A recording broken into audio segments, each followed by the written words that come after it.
ਸਾਡੇ ਟੀਚਰਸ ਨੂੰ 2.5 ਮਹੀਨੇ ਹੋ ਗਏ ਹਾਲੇ ਤੱਕ ਸੈਲਰੀ ਨਹੀਂ ਮਿਲੀ। ਟੀਚਰਸ ਪਿਛਲੇ 6 ਸਾਲਾਂ ਤੋਂ ਕੋਈ ਭਰਤੀ ਨਹੀਂ ਹੋਈ। ਮੋਦੀ ਸਾਹਿਬ ਜੁਮਲੇ ਛੱਡ ਦੋ, ਜਨਤਾ ਨੂੰ ਕਮਲਿਆ ਕਰ ਦੋ। ਹੁਣ ਉਹਨਾਂ ਹੀ ਰਸਤਿਆਂ ਦੇ ਉੱਤੇ ਸਾਡੀ ਜਿਹੜੀ ਇਹ ਸਰਕਾਰ ਹੈਗੀ ਹੈ ਇਹ ਵੀ ਤੁਰ ਪਈ ਹੈ ਕਿ ਜੁਮਲੇ ਛੱਡੋ। ਕਿਉਂ ਅੱਜ ਸਾਨੂੰ ਸੰਘਰਸ਼ ਕਰਨਾ ਪੈ ਰਿਹਾ ਕਿ ਪੰਜਾਬੀ ਪੜ੍ਹਾਈ ਜਾਵੇ? ਇਸੇ ਲਈ ਇਹ ਸਿਚੁਏਸ਼ਨ ਕਿਉਂ ਪੈਦਾ ਹੋਈ? ਪੰਜਾਬ ਦਾ ਯੂਥ ਜਿਹੜਾ ਹੈਗਾ ਉਹ ਬਾਹਰ ਜਾ ਰਿਹਾ ਹੈ। ਬਿਲਕੁਲ ਉਸ ਦੇ ਲਈ ਜ਼ਿੰਮੇਵਾਰ ਕੌਣ ਨੇ? ਉਸ ਦੇ ਲਈ ਬਿਲਕੁਲ ਜ਼ਿੰਮੇਵਾਰ ਇਹ ਸਰਕਾਰਾਂ ਨੇ। ਇਹ ਸਰਕਾਰਾਂ ਦੀਆਂ ਨੀਤੀਆਂ ਨੇ ਕਿ ਸਾਨੂੰ ਮਾਰਨ ਵਾਲੇ ਸਾਡੇ ਆਪਣੇ ਹੁੰਦੇ ਨੇ ਤੇ ਸਾਨੂੰ ਮਾਰਨ ਵਾਲੇ ਵੀ ਸਾਡੇ ਆਪਣੇ ਨੇ। ਇਸ ਯੂਨੀਵਰਸਿਟੀ ਨੂੰ ਬਚਾਉਣਾ ਮਾਲਵੇ ਦੀ ਬੈਲਟ ਨੂੰ ਬਚਾਉਣ ਦੇ ਬਰਾਬਰ ਹੈਗੀ ਹੈ। ਪਹਿਲਾਂ ਹੀ ਬਹੁਤ ਤਸ਼ੱਦਦਾਂ ਦੇ ਨਾਲ ਉਹ ਅੱਜ ਇਹਨਾਂ ਹਾਲਾਤਾਂ ਦੇ ਵਿੱਚ ਪਹੁੰਚੇ, ਹੋਰ ਉਹਨਾਂ ਨੂੰ ਆਪਾਂ ਨਾ ਮਾਰੀਏ।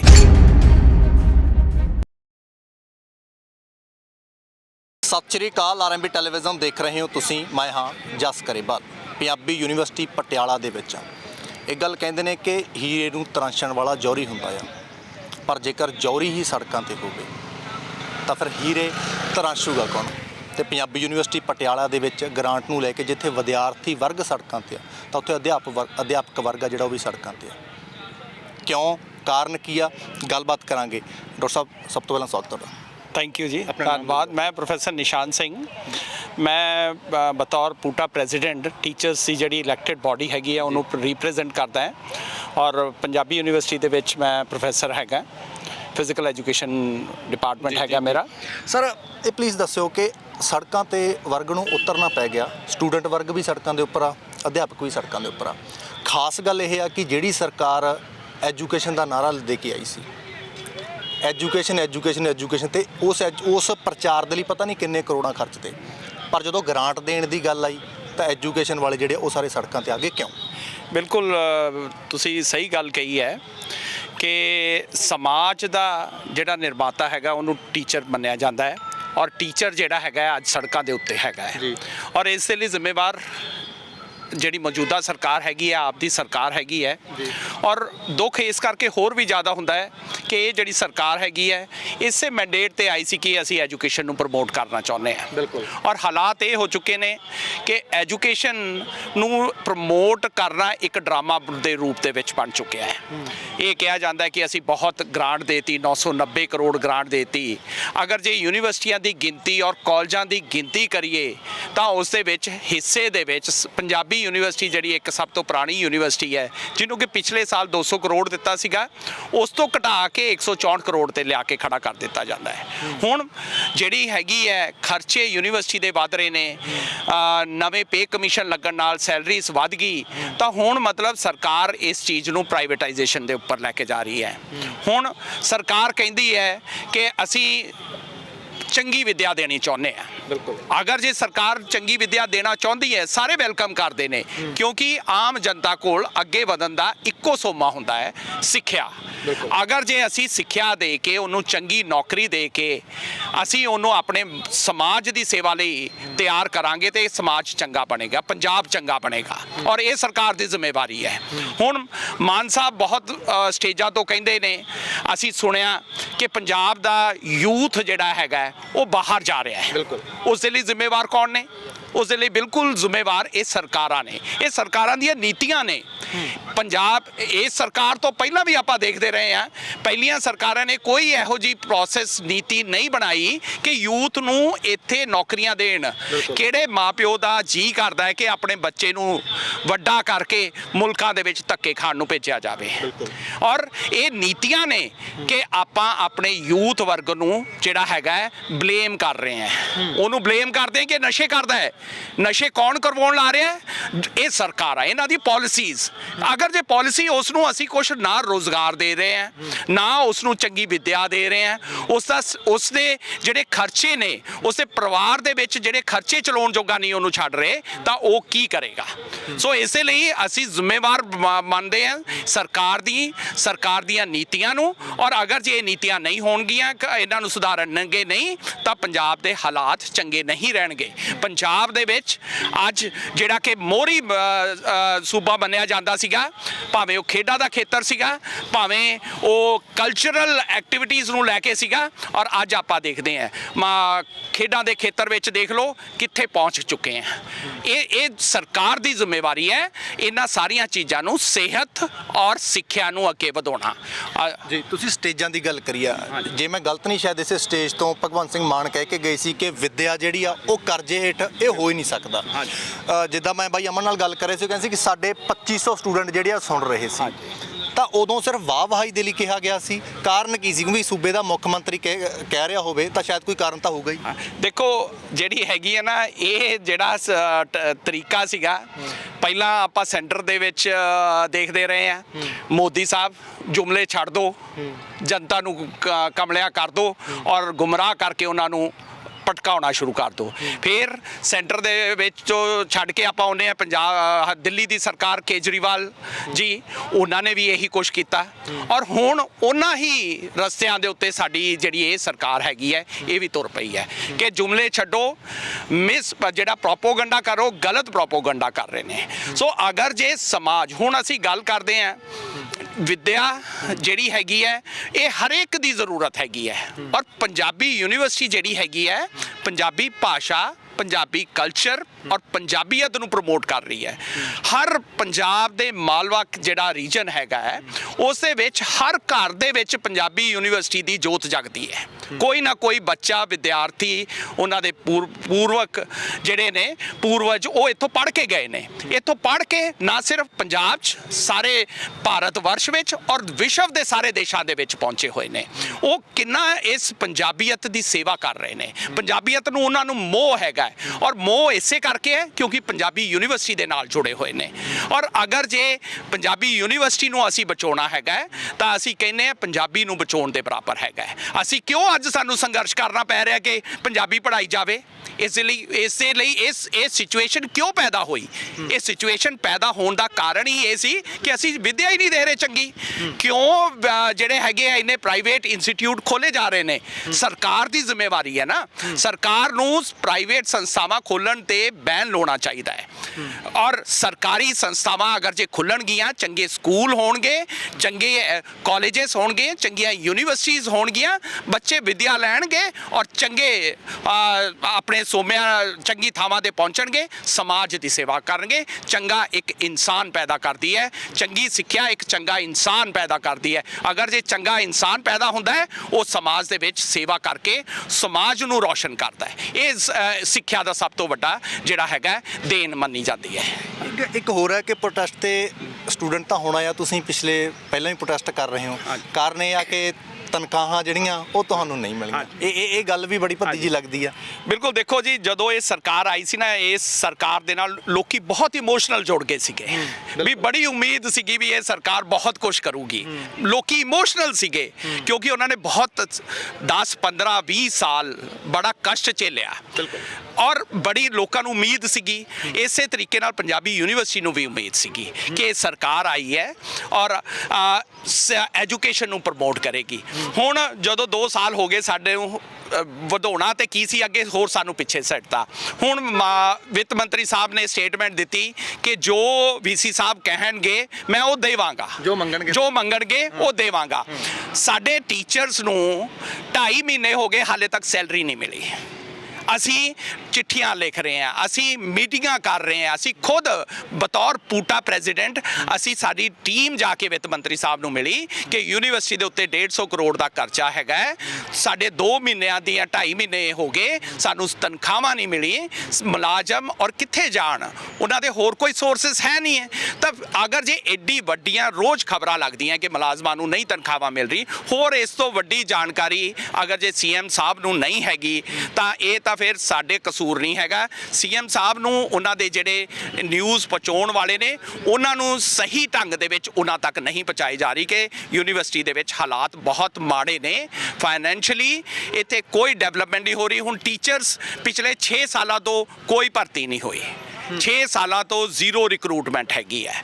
ਅਗਰ ਜੇ ਇਹ ਰਿਪਰੈਜ਼ੈਂਟ ਕੀਤਾ ਜਾਏ ਕਿ ਇੱਥੇ ਭਰਤੀ ਬਹੁਤ ਜ਼ਿਆਦਾ ਹੈਗੀ ਹੈ। ਇੱਥੇ ਵੱਡੇ ਵੱਡੇ ਡਿਪਾਰਟਮੈਂਟਸ, ਮੈਂ ਨਾਮ ਲੈਣਾ ਇਕਨੋਮਿਕਸ, ਮੈਂ ਨਾਮ ਲੈਣਾ ਲਾਅ ਡਿਪਾਰਟਮੈਂਟ ਦਾ, ਇਹਨਾਂ ਦੇ ਵਿੱਚ ਅੱਧ ਤੋਂ ਵੀ 33% ਫੈਕਲਟੀ ਦੀ ਸਟਰੈਂਥ ਰਹਿ ਗਈ ਹੈ। ਜਿੱਥੇ ਕਿ 16-18 ਟੀਚਰ ਹੁੰਦੇ ਸੀ, ਉੱਥੇ 4 ਜਾਂ 6 ਟੀਚਰ ਰਹਿ ਚੁੱਕੇ ਨੇ। ਭਰਤੀ ਕਰਨ ਦਾ ਪਰਮਿਸ਼ਨ ਹੀ ਨਹੀਂ ਦਿੱਤੀ ਜਾ ਰਹੀ, ਔਰ ਨਾ ਹੀ ਕਿਉਂਕਿ ਸੋਰਸਸ ਹੀ ਨਹੀਂ ਹੈਗੀ। ਜਦੋਂ ਗ੍ਰਾਂਟ ਨਹੀਂ ਵਧ ਰਹੀ ਤਾਂ ਕਿੱਥੋਂ ਯੂਨੀਵਰਸਿਟੀ ਪੈਸਾ ਕਰ ਲੇਗੀ? ਵਿਦਿਆਰਥੀਆਂ ਦੀ ਫੀਸ ਵਧਾਉਣਾ ਇੱਕ ਕੋਈ ਪਰਮਾਨੈਂਟ ਸੋਲੂਸ਼ਨ ਨਹੀਂ ਹੈਗਾ। ਇਹ ਸਰਕਾਰੀ ਯੂਨੀਵਰਸਿਟੀ ਹੈ, ਪੰਜਾਬ ਸਰਕਾਰ ਦੀ ਯੂਨੀਵਰਸਿਟੀ ਹੈ। ਪੰਜਾਬ ਸਰਕਾਰ ਦਾ ਨੁਮਾਇੰਦਾ ਵਾਈਸ ਚਾਂਸਲਰ ਲਾਇਆ ਹੈ, ਅਸੀਂ ਤਾਂ ਨਹੀਂ ਲਾਇਆ ਨਾ ਵਾਈਸ ਚਾਂਸਲਰ ਨੂੰ, ਪੰਜਾਬ ਸਰਕਾਰ ਲਾਉਂਦੀ ਹੈ। ਪੰਜਾਬ ਸਰਕਾਰ ਨੇ ਸੈਨੇਟ ਦੇ ਮੈਂਬਰਸ ਲਾਏ ਨੇ। ਕਿੰਨੇ ਲਾਏ ਨੇ? ਪੰਜਾਬ ਸਰਕਾਰ ਨੇ ਜਿਹੜੇ ਹੈਗੇ ਫਾਈਨੈਂਸ ਦੇ ਮੈਂਬਰ ਲਾਏ। ਪੰਜਾਬ ਸਰਕਾਰ ਦਾ ਆਡਿਟ ਇੱਥੇ ਬੈਠਾ ਹੋਇਆ ਹੈ, ਉਹ ਸਾਰੇ ਖਰਚੇ ਦੇਖਦਾ ਹੈ।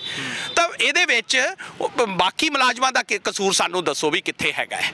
ਸੋ ਮੈਂ ਤੁਹਾਡੇ ਚੈਨਲ ਰਾਹੀਂ ਇਹ ਦੱਸਦਾ ਹਾਂ ਕਿ ਮੈਸੇਜ ਦੇਣਾ ਚਾਹੁੰਦਾ ਹੈ ਕਿ ਇਸ ਦੇ ਲਈ ਅਗਰ ਜੇ ਉਹ ਚਾਹੁੰਦੇ ਆ ਕੇ ਇੱਥੇ ਬੈਠਣ, ਹੋਰ ਜ਼ਿਆਦਾ ਆਪਣੀ ਜਿਹੜੀ ਹੈਗੀ ਹੈ ਇਨਵੋਲਵਮੈਂਟ ਕਰਨ। ਜਿੱਥੇ ਉਹਨਾਂ ਨੂੰ ਲੱਗਦਾ ਹੈ ਕਿ ਇੱਥੇ ਖਰਚੇ ਵੱਧ ਹੋ ਰਹੇ ਨੇ, ਘਟਾਉਣ। ਅਸੀਂ ਅੱਗੇ ਵਧਣ ਲਈ ਤਿਆਰ ਹੈਗੇ ਆ, ਪਰ ਅਸੀਂ ਸਰਕਾਰ ਦੇ ਸਹਿਯੋਗ ਤੋਂ ਬਿਨਾ ਇਸ ਯੂਨੀਵਰਸਿਟੀ ਨੂੰ ਅੱਗੇ ਨਹੀਂ ਲੈ ਕੇ ਜਾ ਸਕਦੇ। ਸੋ ਇਹ ਸਾਡੀ ਗੁਜ਼ਾਰਿਸ਼ ਹੈ ਕਿ ਸਰਕਾਰ ਇਸ ਦਾ ਸਹਾਰਾ ਬਣੇ। ਸਰਕਾਰ ਦੀ ਕਿਉਂਕਿ ਜ਼ਿੰਮੇਵਾਰੀ ਹੈਗੀ ਹੈ ਸਮਾਜ ਨੂੰ, ਪੰਜਾਬ ਨੂੰ ਜੇ ਬਚਾਉਣਾ ਹੈਗਾ ਤਾਂ ਪੰਜਾਬੀਅਤ ਨੂੰ ਬਚਾਉਣਾ ਹੈ, ਤਾਂ ਇਸ ਯੂਨੀਵਰਸਿਟੀ ਨੂੰ ਬਚਾਉਣਾ ਬਹੁਤ ਜ਼ਰੂਰੀ ਹੈ। ਜੀ ਜੀ ਸਰ, ਸਵਾਗਤ ਤੁਹਾਡਾ। ਹਾਂਜੀ, ਨਾਮ ਜ਼ਰੂਰ ਦੱਸੋ। ਮੈਂ ਡਾਕਟਰ ਗੁਰਨਾਮ ਵਿਰਕ ਹਾਂ ਜੀ। ਮੈਂ ਸਮਾਜ ਕਾਰਜ ਵਿਭਾਗ ਦੇ ਵਿੱਚ ਬਤੌਰ ਅਸਿਸਟੈਂਟ ਪ੍ਰੋਫੈਸਰ ਕੰਮ ਕਰ ਰਿਹਾ ਤੇ ਸਾਬਕਾ ਮੀਤ ਪ੍ਰਧਾਨ ਆ ਪੂਟਾ ਦਾ। ਡਾਕਟਰ ਸਾਹਿਬ, ਜਿੱਦਾਂ ਸਰ ਨੇ ਕਿਹਾ ਕਿ ਜੇਕਰ ਪੰਜਾਬੀ ਯੂਨੀਵਰਸਿਟੀ ਬਚਾਉਣੀ ਆ ਤਾਂ ਸਾਨੂੰ ਸਭ ਕੁਝ ਬਚਾਉਣਾ ਪੈਣਾ ਆ। ਕਿੰਨੀ ਕੁ ਘਾਤਕ ਸਾਬਤ ਹੋਊਗਾ ਕਿ ਜੇਕਰ ਇਹ ਯੂਨੀਵਰਸਿਟੀ ਜਿਵੇਂ ਬੰਦ ਹੋਣ ਦੀ ਕਗਾਰ ਤੇ, ਜੇਕਰ ਇਹ ਬੰਦ ਹੁੰਦੀ ਹੈ ਤਾਂ ਸਮਾਜ ਦੇ ਲਈ ਕਿੰਨਾ ਘਾਤਕ ਸਾਬਤ ਹੋਊ, ਖਾਸ ਕਰ ਪੰਜਾਬ ਦੇ ਲਈ, ਪੰਜਾਬ ਦੇ ਸਟੂਡੈਂਟਸ ਦੇ ਲਈ? ਸਭ ਤੋਂ ਪਹਿਲੀ ਗੱਲ ਹੈ ਕਿ ਜਦੋਂ ਸਰਦਾਰ ਭਗਵੰਤ ਸਿੰਘ ਮਾਨ ਆਪੋਜੀਸ਼ਨ ਲੀਡਰ ਆਫ ਆਪੋਜੀਸ਼ਨ ਸੀ ਤੇ ਮੈਂ ਬਤੌਰ ਸਕੱਤਰ ਸੀ ਪੂਟਾ ਦਾ, ਤਾਂ ਅਸੀਂ ਧਰਨਾ ਦਿੱਤਾ ਹੋਇਆ ਸੀ ਪੰਜਾਬੀ ਯੂਨੀਵਰਸਿਟੀ ਨੂੰ ਬਚਾਉਣ ਲਈ ਤੇ ਇਹਦੀ ਗ੍ਰਾਂਟ ਵਧਾਉਣ ਦੇ ਲਈ। ਤੇ ਉਹ ਆ ਕੇ ਧਰਨੇ ਦੇ ਵਿੱਚ ਬੈਠੇ ਸੀ, ਬਾਰਿਸ਼ ਦੇ ਵਿੱਚ ਸਾਡੇ ਨਾਲ ਬੈਠੇ, ਤੇ ਉਹ ਫੇਸਬੁੱਕ ਤੇ ਸਾਡੇ ਕੋਲ ਸਾਰੀਆਂ ਵੀਡੀਓਜ਼ ਪਈਆਂ ਹੋਈਆਂ। ਤੇ ਉਦੋਂ ਉਹਨਾਂ ਨੇ ਬੜਾ ਹਾਂ ਦਾ ਨਾਰਾ ਮਾਰਿਆ ਸੀ, ਜਿਵੇਂ GTB ਹਾਲ ਦੇ ਵਿੱਚ, ਗੁਰੂ ਤੇਗ ਬਹਾਦਰ ਹਾਲ ਦੇ ਵਿੱਚ ਵਿਦਿਆ ਕਰਜ਼ਾਈ ਨਹੀਂ ਹੋਣੀ ਚਾਹੀਦੀ, ਉਦੋਂ ਵੀ ਆ। ਤਾਂ ਮੈਨੂੰ ਲੱਗਦਾ ਕਿ ਭਗਵੰਤ ਮਾਨ ਬਤੌਰ ਕਲਾਕਾਰ, ਇੱਕ ਕਮੇਡੀਅਨ ਹੋਣ ਦੇ ਨਾਤੇ ਉਹਨਾਂ ਨੂੰ ਗੱਲ ਕਰਨ ਦਾ ਤਾਂ ਵੱਲ ਹੈਗਾ ਏ, ਪਰ ਚੀਜ਼ਾਂ ਦੀ ਉਹਨਾਂ ਨੂੰ ਪਤਾ ਹੈ। ਤੇ ਪਰ ਜੇ ਅਸੀਂ ਸਾਰੀ ਚੀਜ਼ ਨੂੰ ਪ੍ਰੈਕਟੀਕਲ ਤੌਰ ਤੇ ਐਨਾਲਾਈਜ਼ ਕਰੀਏ ਤੇ ਉਹ ਕਿਤੇ ਨਾ ਕਿਤੇ ਆਪਣੀ ਜ਼ਿੰਮੇਵਾਰੀ ਤੋਂ ਭੱਜ ਰਹੇ ਨੇ। ਪੰਜਾਬੀ ਯੂਨੀਵਰਸਿਟੀ ਦੇ ਉਹ ਇੱਥੇ ਰੈਪਟਰੀ ਦੇ ਵਿੱਚ ਰਹੇ। ਹਰਪਾਲ ਚੀਮਾ ਜੀ ਸਾਡੇ ਲਾਅ ਦੇ ਸਟੂਡੈਂਟ ਰਹੇ, ਤੇ ਇਹਨਾਂ ਦੀ ਭਗਵੰਤ ਮਾਨ ਸਰਕਾਰ ਦੇ ਵਿੱਚ ਬਹੁਤ ਸਾਰੇ MLA ਜਿਹੜੇ ਨੇ ਇੱਥੋਂ ਦੇ ਸਟੂਡੈਂਟ ਨੇ। ਉਹਨਾਂ ਨੇ ਇਸ ਯੂਨੀਵਰਸਿਟੀ ਦੀ ਹਾਲਤ ਦੇ ਬਾਰੇ ਇੱਕ ਇੱਕ ਚੀਜ਼ ਪਤਾ ਹੈ, ਕੋਈ ਦੱਸਣ ਦੀ ਲੋੜ ਨਹੀਂ ਹੈਗੀ। ਪਰ ਫਿਰ ਵੀ ਜੇ ਉਹ ਇਸ ਤਰੀਕੇ ਨਾਲ ਕਰ ਰਹੇ ਨੇ ਤੇ ਯੂਨੀਵਰਸਿਟੀ ਬੰਦ ਹੋ ਰਹੀ ਹੈ, ਤੇ ਸਭ ਤੋਂ ਪਹਿਲਾ ਧਰੋਹ ਹੈ ਜਿਹੜਾ ਪੰਜਾਬ ਸਰਕਾਰ ਪੰਜਾਬੀ ਮਾਤ ਭਾਸ਼ਾ ਦੇ ਨਾਲ ਕਰੂਗੀ, ਪੰਜਾਬੀ ਵਿਰਸੇ ਦੇ ਨਾਲ ਕਰੂਗੀ, ਪੰਜਾਬੀ ਕਲਚਰ ਦੇ ਨਾਲ ਕਰੂਗੀ। ਇਹ ਤਾਂ ਕਹਿੰਦੇ ਸੀ ਗੱਲ ਪੰਜਾਬੀ ਦੀ ਕਰਦੇ ਆ, ਪੰਜਾਬੀ ਨੂੰ ਪ੍ਰਫੁੱਲਤ ਕਰਦੇ ਆ, ਪੰਜਾਬੀ ਭਾਸ਼ਾ ਨੂੰ ਪ੍ਰਫੁੱਲਤ ਕਰਦੇ ਆ। ਗੱਲ ਇਹ ਕਹਿੰਦੇ ਪਿਛਲੇ ਦਿਨੀ ਸਾਰੇ ਕਹਿੰਦੇ ਜਿੱਥੇ ਪੰਜਾਬ ਦੇ ਵਿੱਚ ਜਿੰਨੇ ਵੀ ਬੋਰਡ ਨੇ ਉਹ ਪੰਜਾਬੀ ਦੇ ਵਿੱਚ ਹੋਣੇ ਚਾਹੀਦੇ, ਹੋਰ ਭਾਸ਼ਾਵਾਂ ਥੱਲੇ ਹੋਣ। ਅਸੀਂ ਇਹ ਬਿਲਕੁਲ ਮੰਨਦੇ ਆ ਕਿ ਇਕੱਲੇ ਬੋਰਡ ਲਾਉਣ ਦੇ ਨਾਲ ਪੰਜਾਬੀ ਨਹੀਂ ਵਿਕਸਿਤ ਹੋਏਗੀ। ਜਿੰਨੀ ਦੇਰ ਤੱਕ ਪੰਜਾਬੀ ਭਾਸ਼ਾ ਹੈ ਜਿਹੜੀ ਟ੍ਰੇਡ ਤੇ ਕਮਰਸ ਦੀ ਭਾਸ਼ਾ ਨਹੀਂ ਬਣੇਗੀ, ਜਿੰਨੀ ਦੇਰ ਤੱਕ ਟ੍ਰੇਡ ਤੇ ਕਮਰਸ ਦੀ ਭਾਸ਼ਾ ਪੰਜਾਬੀ ਨਹੀਂ ਬਣੇਗੀ, ਤੇ ਵਿਸ਼ਵ ਦੇ ਵਿੱਚ ਜਿਹੜਾ ਵਿਸ਼ਵ ਦਾ ਗਿਆਨ ਹੈ ਦੂਜੀਆਂ ਭਾਸ਼ਾਵਾਂ ਦੇ ਵਿੱਚ ਪਿਆ ਹੋਇਆ, ਉਹ ਅਨੁਵਾਦ ਹੋ ਕੇ ਪੰਜਾਬੀ ਦੇ ਵਿੱਚ ਨਹੀਂ ਆਵੇਗਾ, ਉਨੀ ਦੇਰ ਤੱਕ ਇਹ ਸੇਵਾ ਪੰਜਾਬੀ ਇੱਦਾਂ ਪ੍ਰਫੁੱਲਤ ਹੋਊਗੀ। ਇਸ ਕਰਕੇ ਪੰਜਾਬੀ ਬਚੂਗੀ। ਤੇ ਸਾਨੂੰ ਪੰਜਾਬੀ ਨੂੰ ਬਚਾਉਣ ਦੇ ਲਈ ਜਿਹੜੀ ਹੈ, ਜੇ ਤੁਸੀਂ ਸੰਸਾਰ ਦੇ ਲੈਵਲ ਤੇ ਵੇਖਿਆ ਜਾਵੇ ਤੇ ਤੀਜੇ ਜਾਂ ਚੌਥੇ ਨੰਬਰ ਤੇ ਬੋਲੀ ਜਾਣ ਵਾਲੀ ਭਾਸ਼ਾ ਜਿਹੜੀ ਹੈ ਪੰਜਾਬੀ ਆਉਂਦੀ ਹੈ। ਤੇ ਪੰਜਾਬੀ ਨੂੰ ਤੇ ਇਸੇ ਮੈਂਡੇਟ ਨੂੰ ਲੈ ਕੇ ਇਹ ਜਿਹੜੀ ਯੂਨੀਵਰਸਿਟੀ 1962 ਦੇ ਵਿੱਚ ਸਥਾਪਿਤ ਕੀਤੀ ਗਈ ਸੀ ਕਿ ਇਹਦਾ ਜਿਹੜਾ ਹੈ ਫਲਸਫਾ ਹੀ ਇਹ ਸੀਗਾ ਕਿ ਇਸ ਦਾ ਜਿਹੜਾ ਹੈ ਇਸ ਨੂੰ ਰੋਜ਼ਗਾਰ ਦੀ ਭਾਸ਼ਾ ਬਣਾਉਣਾ ਹੈ। ਇਸ ਨੂੰ ਤੇ ਰੋਜ਼ਗਾਰ ਦੀ ਭਾਸ਼ਾ ਤਾਂ ਹੀ ਬਣੇਗੀ ਜੇ ਅਸੀਂ ਇੱਥੇ ਰੋਜ਼ਗਾਰ ਜਨਰੇਟ ਕਰਾਂਗੇ ਕਿਸੇ ਵੀ ਰੂਪ ਦੇ ਵਿੱਚ। ਸੋ ਇਹ ਅਸੀਂ ਜਿਹੜੀ ਪੰਜਾਬੀ ਯੂਨੀਵਰਸਿਟੀ ਹੈ ਇਸ ਨੂੰ ਕੱਲੀ ਇੱਕ ਉਸ ਪ੍ਰਾਈਵੇਟ ਯੂਨੀਵਰਸਿਟੀ ਦੇ ਕਮਰਸ਼ੀਅਲ ਐਂਗਲ ਤੋਂ ਨਹੀਂ ਦੇਖ ਸਕਦੇ। ਅਸੀਂ ਇਹ ਜਦੋਂ ਸਥਾਪਿਤ ਕੀਤੀ ਸੀ ਇਹਦਾ ਫਲਸਫਾ ਇਹ ਸੀ ਕਿ ਮਾਲਵੇ ਦੇ ਜਿਹੜੇ ਪਿੰਡਾਂ ਦੇ ਲੋਕ ਨੇ, ਜਿਹੜੇ ਪਿੰਡਾਂ ਦੇ ਬੱਚੇ ਨੇ, ਉਹਨਾਂ ਨੂੰ ਮਿਆਰੀ ਸਿੱਖਿਆ ਦੇ ਸਕੀਏ ਤੇ ਔਰ ਸਰਕਾਰਾਂ ਦੀ ਜ਼ਿੰਮੇਵਾਰੀ ਹੈ ਸਿਹਤ, ਸਿੱਖਿਆ ਤੇ ਰੋਜ਼ਗਾਰ, ਤਿੰਨੋਂ ਚੀਜ਼ਾਂ। ਪੰਜਾਬ ਸਰਕਾਰ ਇਸ ਗੱਲ ਤੇ ਨਹੀਂ ਪਾ ਸਕਦੀ ਕਿ ਵਿਦਿਆਰਥੀ ਹੈ ਜਿਹੜਾ +2 ਕਰ ਲੇ ਜਾਂ ਗ੍ਰੈਜੂਏਟ ਹੋ ਜਾਏ ਤੇ ਵਿਦੇਸ਼ ਚਲਾ ਜਾਵੇ। ਉਹ ਸਾਡਾ ਮਨੁੱਖੀ ਸੰਸਾਧਨ ਹੈ, ਜਿੰਨੇ ਇੱਥੋਂ ਪੜ੍ਹ ਕੇ ਫਿਰ ਆਪਣੀ ਰੋਜ਼ਗਾਰ ਦੇ ਰੂਪ ਦੇ ਵਿੱਚ ਸਮਾਜ ਦੀ ਸੇਵਾ ਕਰਨੀ ਹੈ, ਕਿਸੇ ਵੀ ਪਦਵੀ ਤੇ ਉੱਤੇ ਹੋ ਕੇ ਉਹਨੇ ਆਪਣਾ ਕਰਮ ਕਰਨਾ ਹੈ, ਉਹਨੇ ਰੋਜ਼ਗਾਰ ਦੇ ਰੂਪ ਦੇ ਵਿੱਚ। ਪਰ ਸਰਕਾਰ ਇਹ ਸਾਰੇ ਚੀਜ਼ ਤੋਂ ਭੱਜਦੀ ਹੋਈ ਪ੍ਰਾਈਵੇਟ ਯੂਨੀਵਰਸਿਟੀਆਂ ਦੇ ਬਿੱਲ ਪਾਸ ਕਰ ਰਹੀ ਹੈ। ਅਸੀਂ ਕਹਿੰਦੇ ਹਾਂ ਕਿ ਜਿੱਥੇ ਤੁਸੀਂ ਸਿੱਖਿਆ ਤੇ ਸਿਹਤ ਦੇ ਵਿੱਚ ਪ੍ਰਾਈਵੇਟਾਈਜੇਸ਼ਨ ਕਰ ਰਹੇ ਹੋ, ਉੱਥੇ ਰੈਗੂਲੇਟਰੀ ਬੋਡੀ ਕਿਉਂ ਨਹੀਂ ਬਣਾਉਂਦੇ? ਕਿ ਤੁਸੀਂ ਚਿਤਕਾਰਾ, ਤੁਸੀਂ ਲਵਲੀ ਯੂਨੀਵਰਸਿਟੀ, ਤੁਸੀਂ ਚੰਡੀਗੜ੍ਹ ਯੂਨੀਵਰਸਿਟੀ ਘੜੂਆਂ, ਉੱਥੇ 3-3000 ਕੰਪਿਊਟਰ ਦੀ ਸੀਟ ਹੈ, ਜਿੱਥੇ 3-3 ਲੱਖ ਰੁਪਈਆ ਫੀਸ ਲਈ ਜਾਂਦੀ ਹੈ। ਉਹ ਖੁੱਲੇ ਛੱਡੇ ਹੋਏ ਨੇ ਕਿ ਜਿਹੜਾ ਕੋਰਸ ਚੱਲਦਾ ਇਨ ਡਿਮਾਂਡ ਹੈ ਉਹਦੀਆਂ ਸੀਟਾਂ ਵਧਾ ਦਿਓ ਤੇ ਵਿਦਿਆਰਥੀਆਂ ਤੋਂ ਉਹ ਕਮਰਸ਼ੀਅਲ ਐਸਪੈਕਟ ਹੈ। ਇਸ ਪੰਜਾਬੀ ਯੂਨੀਵਰਸਿਟੀ ਦਾ ਕਮਰਸ਼ੀਅਲ ਐਸਪੈਕਟ ਨਹੀਂ ਹੈ, ਇਹਦਾ ਸੋਸ਼ਲ ਐਸਪੈਕਟ ਹੈ, ਇਹਦਾ ਲਿੰਗੁਇਸਟਿਕਸ ਦਾ ਐਸਪੈਕਟ ਹੈ, ਇਹਦਾ ਸੋਸ਼ੋ ਕਲਚਰਲ ਐਸਪੈਕਟ ਹੈ। ਜੇ ਯੂਨੀਵਰਸਿਟੀ ਬੰਦ ਹੁੰਦੀ ਹੈ ਤੇ ਸਾਰੀਆਂ ਚੀਜ਼ਾਂ ਤੇ ਢਾਲ ਲੱਗੂਗੀ ਤੇ ਇਹਦਾ ਸਾਰੇ ਦਾ ਸਾਰਾ ਇਹ ਸਰਕਾਰ।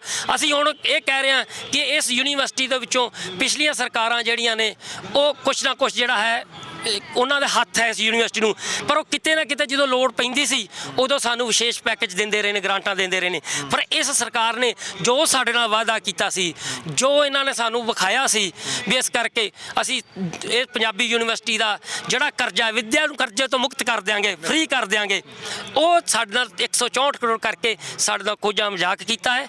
ਔਰ ਇਹ ਬਹੁਤ ਮੰਦਭਾਗਾ ਹੈ ਕਿ ਜਿਸ ਯੂਨੀਵਰਸਿਟੀ ਦੇ ਉਲੂਮਨਸ ਹੀ ਉਹਨਾਂ ਸਰਕਾਰ ਦੀਆਂ ਕੁਰਸੀਆਂ ਦੇ ਉੱਤੇ, ਵਿਸ਼ੇਸ਼ ਕੁਰਸੀਆਂ ਤੇ ਬੈਠੇ ਹੋਣ, ਜਿਨ੍ਹਾਂ ਦੇ ਹੱਥਾਂ ਦੇ ਵਿੱਚੋਂ ਸਾਰਾ ਕੁਝ ਹੈ, ਤੇ ਉਹ ਜੇ ਇਸ ਯੂਨੀਵਰਸਿਟੀ ਨਾਲ ਦੇਖਾ ਕਰਦੇ ਨੇ, ਇਸ ਤੋਂ ਮੰਦਭਾਗੀ ਕੋਈ ਗੱਲ ਨਹੀਂ। ਖੈਰ, ਜੋ ਪੰਜਾਬੀ 'ਚ ਕਹਿੰਦੇ ਨੇ ਨਾ ਕਿ ਸਾਨੂੰ ਮਾਰਨ ਵਾਲੇ ਸਾਡੇ ਆਪਣੇ ਹੁੰਦੇ ਨੇ ਤੇ ਸਾਨੂੰ ਮਾਰਨ ਵਾਲੇ ਵੀ ਸਾਡੇ ਆਪਣੇ ਨੇ।